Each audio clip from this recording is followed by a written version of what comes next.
কেউ যদি দাড়ি রাখে খবরদার তার দাড়ি রাখা নিয়ে কখনো তাকে উপহাস করবেন না, কখনো তুচ্ছ তাচ্ছিল্য করবেন না, জঙ্গি বলে ট্যাগ দিবেন না, এমন কোনো কাজ করবেন না।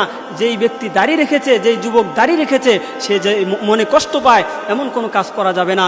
কারণ এই দাড়ি রাখা ওয়াজিব এবং দাড়ি কাটা হারাম। একজন মুসলমানের এটা একটা চিহ্ন, একজন মুসলমানের পরিচয় বহন করে এই দাড়ি।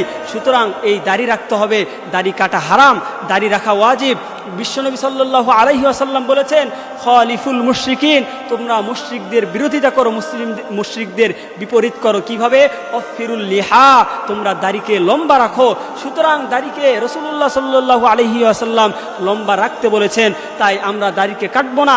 এবং কোনো যুবক যদি দাড়ি রাখে, এই ক্ষেত্রে আমরা তাকে নিয়ে হাসাহাসি করব না, এমন কোনো বাক্য ব্যবহার করব না। সেই ব্যক্তি যদি লজ্জিত হয় আমার কথার দ্বারা, সে যদি কষ্ট পায়, তাহলে কাল কিয়ামতের ময়দানে অবশ্যই